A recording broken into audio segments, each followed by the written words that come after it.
ভাই বোনের মধুর সম্পর্ক, ছোটবেলা থেকে একসঙ্গে সহোদরজাতা, একই মা, তাদের কত মিষ্টি খুনসুটি সব থাকে, কিন্তু সেগুলো সব উবে যায় সেই বোন ভাইয়ের বুকে ছুরি বসায়। বহু ভাই ভাইয়ের সঙ্গে, দুই ভাইয়ের মধ্যে অশান্তি চলে, কোর্ট কেস চলে, মারামারি, খুনোখুনি পর্যন্ত হয়। আজকে কেন এমনগুলো হয়, কেন আজকে আসুন এগুলো একটু জানার চেষ্টা করি, বোঝার চেষ্টা করি কেন এই ঘটনাগুলো ঘটছে। একটু অন্তরে বাহিরে আমরা আজকে খোঁজ নেব। জানতে হলে ভিডিওটার সঙ্গে শেষ পর্যন্ত সঙ্গে থাকুন, যে কেন মানুষের এই পরিবর্তন হয়। অনেক সময় বোন বলবে আমার দাদা খারাপ, আর দাদা বলবে বোন ভয়ঙ্কর।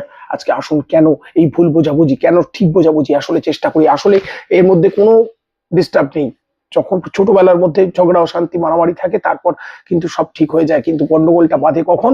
গন্ডগোলটা বাধে যখন তারা নিজেরা ব্যক্তিকেন্দ্রিকতায় প্রবেশ করে, তারা নিজেদের অস্তিত্বকে বিকাশ করতে শুরু করে, একটু বড় হতে শুরু করে, এবং অবশেষে তাদের জীবনে যখন আরেকজন করে মানুষ আসে, সেই দাদার বিয়ে হয়, মেয়ে বোনের বিয়ে হয়, তখন তারা নিজস্ব সত্তা ভাবতে শুরু করে এবং নিজের স্বার্থপরতা শুরু করে। তখনই শুরু হয় স্বার্থের সংঘাত।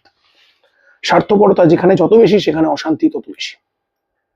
নইলে ভাবতে পারেন, আমি আমার মেয়েকে নিয়ে এমন একদিনও গেছি, আমি আর নাম বলছি না, আমি বলেছি যে আমার দুপুরবেলা মেয়েটার মা ক্যান্সারে ভুগছে, মুম্বাইতে আছে, আমি একা মেয়েটাকে খাওয়াতে পারছি না, আমাকে একটু খাইয়ে দিবি মেয়েটাকে, বাচ্চাটাকে। কতটা নিষ্ঠুরতা থাকলে বলতে পারে আমরা এখন খাওয়া দাওয়া করছি, 1 ঘন্টা পরে আয়, একটা ছোট বাচ্চা দুপুর 2টো পর্যন্ত যে এখনো খাইনি, কতটা নিষ্ঠুরতা থাকলে সে বলতে পারে। তাহলে আমি এগুলো শুনলাম না, এগুলো কিসের জন্য? ঈর্ষাবোধ, হিংসাবোধ। ও ভালো থাকবে, আমি সেই ভালোটা নেই, এই বোধের জন্য, বা অপরের ভালো দেখতে না পারা, এগুলোর জন্য। আজকে যুগের সমস্যা এটা, অন্যের আনন্দে আনন্দিত হতে না পারা, অন্যের ভালোয় ভালো থাকতে না পারা, এগুলো যুগ সমস্যা। এই মাৎসর্য রিপোর্টে যুগ সমস্যা হয়ে দাঁড়িয়েছে আজকে। তাই আমি বলবো প্রত্যেকে যে আজকে বোন ভাই বলে কথা নয়, ঈর্ষা মুখর একটা যুগ চলছে, আর এর মধ্যে যত অমানুষের বাস হয়েছে, আর সেই অমানুষগুলো নিজেদের মধ্যে এগুলো করবে। অমঙ্গল কামনা করছি। ওই জন্য বিয়ের আগে দেখে শুনে বিয়ে দিন, ঠিক আছে? ভুল বিয়ে, মেয়েকে ভুল বিয়ে দিলে সেই দাদার কপালে, সেই বোনের কপালে দুঃখ আছে। আর কিছু বোন আছে যারা এতটাই স্বার্থপর, তারা বাবা মাকে মোল্ড করে দেয়, বাবা মায়ের মোড় ঘুরিয়ে দেয়, বাবা মাকে এমন একটা করে যে তার মেয়ে জামাই তারাই আপন, বাবা মায়ের ছেলে বৌমা তাদের শত্রু, তাদের মাথায় এই জিনিসগুলো প্রবেশ করিয়ে দেয়। আর যার ফলটা ভয়ঙ্কর ফলে। এগুলো যারা করে, কি ভাবছেন তারা সারা জীবন সুখে থাকতে পারবে? পারবে না। এগুলো কিন্তু বুমেরাং হয়ে যাবে জীবনের শেষে গিয়ে। মনে রাখবেন, অন্যকে যন্ত্রণা দিলে, অন্যকে আঘাত দিলে, সেগুলো কখনো চিরকালীন থাকে না।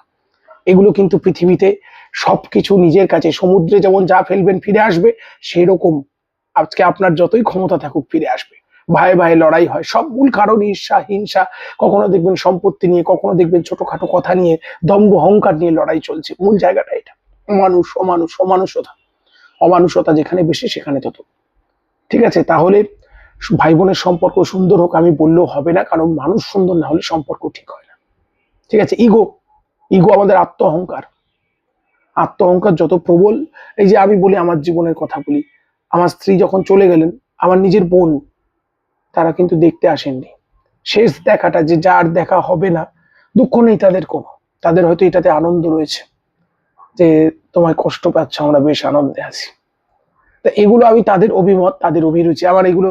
এবং কি করতে হয়, এই করেই সম্পর্কগুলো লঘু হয়। আমার তাদের প্রতি কোনো ভালোবাসা কমে গেছে, যে ঠিক আছে তোমরা তোমাদের মতো করি। এবং অকৃতজ্ঞতা, এটা সবচেয়ে বড় পাপ। তাদের জন্য অনেক করা, কিন্তু তারা যখন এরকম করে, অকৃতজ্ঞতা, এই করে সম্পর্কের বন্ডিং গুলো নষ্ট হয়ে যায়। তা ভাই বোনের সম্পর্ক এইভাবেই নষ্ট হয়। আর এই বিষাক্ত পার্সন গুলো থেকে মনে রাখবেন, দূরে থাকাই মঙ্গলের। পরবর্তী পর্বে বিস্তারিত আলোচনা হচ্ছে, সঙ্গে থাকুন।